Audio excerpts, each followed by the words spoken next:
Everyone আসসালামু আলাইকুম আপোনালোক সকলোকে আনিটি ব্লগলৈ স্বাগতম জনাইছো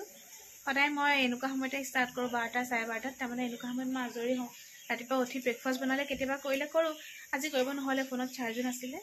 এতিয়া মই নামাজ পঢ়িবলৈ আছে কোৰাণ শৰীফ পঢ়ি আজৰি হ'লোঁ আৰু নামাজ পঢ়ি ভাত বনাম তাৰ আগত চাহ খাম আৰু আজি মেনুত কি আছে দেখাইছোঁ ৰ'ব লাঞ্চৰ মেনুত আমাৰ এইফালে গুটি আলু কাটিং হৈ আছে যোনটো মোৰ ফেভৰেট বন্ধাকবি যাব দাইল তিয়াই থোৱা আছে এখন ঢাকন মই গুচাবলৈ একোৱে পোৱা নাই লাইটাৰ দিয়ে গুচাইছোঁ দেখাব ইয়াত বেঙেনা বেঙেনা বোলে চা বিলাহী পুৰি থকা হৈছে আজি বিলাহীটো এনেকৈ পুৰিছে আৰু এইখিনি আজি আমাৰ লাঞ্চৰ আইটেম আৰু অকণি গৰৈ মাছ এটা লৈছিলে সেইটো ফ্ৰাই কৰিব তো ব্লগটো ষ্টাৰ্ট কৰি দিছোঁ আপোনালোকে চাই থাকিব দেই গুটি আলু ভাজি চাগে বেয়া পোৱা মানুহ নাই কোনো খাই ন আজি গুটি আলুকে বনাইছোঁ এইফালে জিৰা ফুটালো কেইটামান তেলত তাৰপিছত দি দিছোঁ পিঁয়াজ আৰু একো দিবলগীয়া নাই আলু ভাজিত আৰু কিনো দিম আৰু হালধি নিমখ আৰু বাকী আলুখিনি মই যে গুটি আলু ভাজি ইমানেই ভাল পাওঁ ইয়াতকৈ সৰু সৰু যোনটো আছে সেইটো যে গোটাই ভাজি খাই দিওঁ ইমানেই ভাল লাগে এইটো বাৰু অকণমান ডাঙৰ কাৰণে এনেকৈ কাটি লোৱা হৈছে মিহি মিহিকৈ আৰু আপোনালোকৰ লগত কথা পাতোতে মোৰ ধুনীয়াকৈ আলু ভাজি বনোৱাও হৈ গ'ল এইখিনি এতিয়া চিমত মই ধুনীয়াকৈ সিজাই থাকিম মানে ফ্ৰাই কৰি থাকিম পিংকি বাহিৰত আহিছে গাইজ আৰু আমি চাহ তাহ খাই উঠিলোঁ তাৰপিছত মনত পৰিছে মোৰ যে ভিডিঅ' কৰিবলৈ আছে সেইটো কাৰণে চুহাই চাহ শেষ হোৱা হৈছে মই ভিডিঅ'টো কৰি লওঁ অকণমানকৈ ভাত পানীও হৈ আছে লগতে বাপৰে যিটো চিঞৰ শান্তি কি খাইছা মাছ চাইছা মাছ চাই থৈছে মাছটো পৰা ৰঙা খাবলৈ দিবা তেতিয়াহে ভাল হ'ব ডেকচিতকৈ ভাত বেছি আছে কিজানি নাই মাছ এনেকুৱা লাগিছে দেখাত ডেকচিতকৈ যে ভাত বেছি হৈছে নি হেল্ল' এভৰিৱান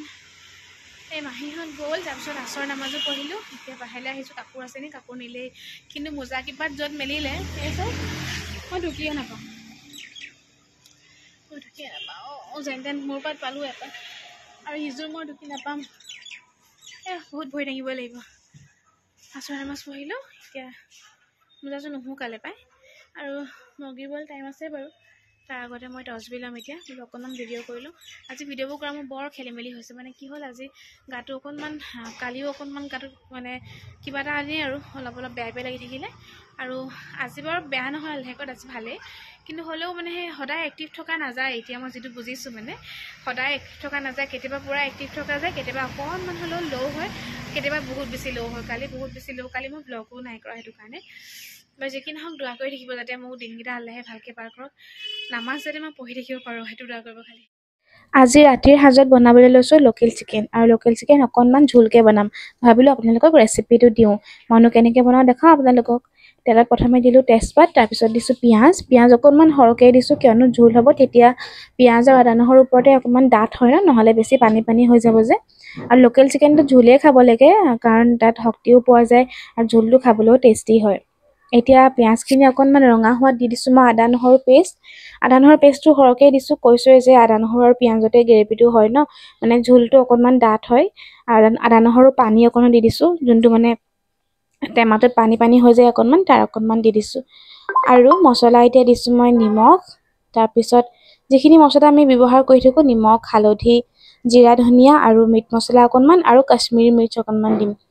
জলকীয়া গুড়ি মই নাই দিয়া মানে ৰেড চিলি নাই দিয়া কাশ্মীৰী মিৰ্চ অকণমানহে দিছোঁ আৰু এতিয়া এইখিনি ভালদৰে মিক্স কৰি ল'ম খালি ইয়াত পানী অকণমান দিম নহ'লে মানে কি হয় লাগি ধৰে আদা নহৰু দিয়াৰ পিছত মানে পিঁয়াজটো পটককৈ লাগি ধৰে যে সেইকাৰণে আৰু এয়া মিট মছলা দিছোঁ আকৌ দেই আৰু গৰম মছলা দিম একেবাৰে লাষ্টত যেতিয়া হৈ যাব তেতিয়া অকণমান গৰম মছলা দি আমি গেছটো অফ কৰি দিম তেতিয়া ধুনীয়া এটা স্মেল কৰি থাকে আৰু এই মছলাখিনি ভুনা হৈ গ'ল এতিয়া ইয়াতে মই আলু আৰু চিকেন চব দি দিম একেলগে আৰু আলু আৰু চিকেনখিনি পূৰা মই ভুনিম মানে যিটো মছলা ভুনোতে পানী দিছোঁ ন সেই পানীটো শুকাই যোৱালৈকে আমি এইখিনি পূৰা সেইখিনি পানীতে ভুনি থাকিম ইয়াৰ পৰা অলপ পানী ওলাব ন আলু আৰু চিকেনৰ পৰা সেইখিনি পানীও পূৰা শুকাই যাব ঢাকোনখন লগাই আমি এনেকৈ লৰাই ধুনীয়াকৈ ভুনি থাকিম তেতিয়া খাবলৈ কাৰণে খুব টেষ্টি হয় আৰু যদি আমি এতিয়াই পানী দি দিওঁ তেতিয়া খাবলৈ সেইটো টেষ্ট নাহে মানে আৰু এতিয়া মই ভালকৈ দেখিছোঁ নহয় মছলাখিনিৰ লগত চিকেন আৰু আলুখিনি মিক্স কৰি আছোঁ এয়া চাওক এইখিনি পানী আছে দেখিছে এইখিনি মানে আমি সেই মছলা ভুনোতে দিয়া পানী আৰু লগতে চিকেনৰ পৰাও পানী ওলাইছে দেখা পাইছে এইখিনি ভালকৈ শুকাবলৈ কাৰণে দিওঁ মই ঢাকোনখন লগাই এনেকৈ ভুনিবলৈ দিছিলোঁ মাজে ঢাকোনখন দাঙি চাই আছোঁ এতিয়া চাওক এতিয়া পানী একেবাৰে নাই, অকল তেল আৰু পিঁয়াজখিনিহে আছে। এতিয়া আমি ইয়াতে পানী দিব লাগিব, আৰু পানী আমি জোলৰ কাৰণে ব্যৱহাৰ কৰিম গৰম পানী। আৰু এইখিনি লোকেল চিকেন হওঁতে অকণমান সময় লাগে যিহেতুকে একেবাৰে গেছটো বঢ়াই নথওঁ, অকণমান মিডিয়ামত থ'ম, তেতিয়া সোনকালে সিজিও যাব আৰু খাবলৈও তেতিয়া টেষ্টি হৈ যায়। এয়া পানী দি এতিয়া মই ধুনীয়াকৈ এইখিনি সিজিবলৈ দিওঁ। আৰু এতিয়া মই বনাবলৈ লৈছোঁ কফি, মানে খানাৰ লগতে কফিটো থাকিবই নহয়, গধূলি সময়ত খোৱা যায় কফি, সেইটো কাৰণে কফি বনাবলৈ লৈছোঁ। এয়া কফি বনাই হৈও গ'ল। মই কফি কেনেকৈ বনাওঁ সেইটো নাই দেখুৱা, আৰু আপোনালোকে চবেই জানেই চাগে, আৰু আগৰ ভিডিঅ'ত চাগে মই দেখাইছোঁ নেকি গম নাপাওঁ। আৰু হাজবেণ্ডে চাইছে কোনটোত বেছি আছে, বেছি থকা কাপটো লৈছে মানে। গাইজ এতিয়া মই পিন্ধি ল'লোঁ নাকফুলি। মই ইমান ভাল পাওঁ এনেকুৱা নাকফুলিটো, মানে হোৱাইট কালাৰ। মোৰ লাগে যে মই এইটো খুলি এনেকুৱা নাকফুলি এটা পিন্ধি ল'ম ডাইৰেক্ট নাক ফুটাত। মই এনেকুৱা নাকফুলি এটা ৰূপৰ পাৰিম চাগে বনাবলৈ। এনেকুৱা নাকফুলি এটা বনাই এইটো খুলি ৰিংটো খুলি মই এনেকুৱাটো পিন্ধি ল'ম দুদিনমান। আৰু এয়া চাওক আমাৰ তৰকাৰীখন ৰেডি হৈ গ'ল। প্ৰায় আধা ঘণ্টামান সময় চাগে মই এনেকৈ পানী দি সিজালোঁ নেকি, আৰু ইমানটো ঝুলি আমি ৰাখিম। Good night, sweet dream. মৰ্টনৰ বাকলি লাগিয়ে আছে, মই মৰ্টন খাই থকা। হাই গাইজ, মই ভাবিছোঁ ব্লগটো শেষ কৰি দিওঁ বুলি। আজি তেনেকৈ একো ভিডিঅ' কৰাই নহ'লে অলপ চলপ যি কৰিলোঁ, আৰু ৰেচিপি দিছোঁ খালি। আপোনালোকে চাব, আশা কৰোঁ আপোনালোকৰ সহায় হ'ব। আৰু মই কিবা সাধাৰণ ৰেচিপিয়ে দিওঁ, আপোনালোকে গম পায়েই। যিখিনি বস্তু আমাৰ ঘৰত থাকে ইজিলি এভেইলেবল, মই তেনেকুৱা ধৰণৰ ৰেচিপিয়ে দিওঁ। টান ৰেচিপি নিদিওঁ। টান ৰেচিপি মানে মোৰ মনে নাযায় বনাই থাকিবলৈ এতিয়া ইমানকৈ। যদি কেতিয়াবা মন যায় তেতিয়া বনাই দেখাম বাৰু কিবা এটা। আৰু মই সহজকৈ দেখাবলৈ চেষ্টা কৰোঁ। আৰু কাইলৈ আমাৰ ঘৰলৈ আহিব আলহী, সেইকাৰণে এক্সাইটেড হৈ আছোঁ। এইটো ব্লগ কাইলৈকে কণ্টিনিউ কৰিলোঁহেঁতেন, কিন্তু আলহী আহিব যিহেতুকে নতুন ব্লগ ষ্টাৰ্ট কৰিম। সেইকাৰণে আজি ব্লগটো এতিয়া শেষ কৰি থওঁ। যদি চাই ভাল পায় তেনেহ'লে কি কৰিব, লাইক, কমেণ্ট, শ্বেয়াৰ, ছাবস্ক্ৰাইব আৰু ফ'ল' কৰি দিব।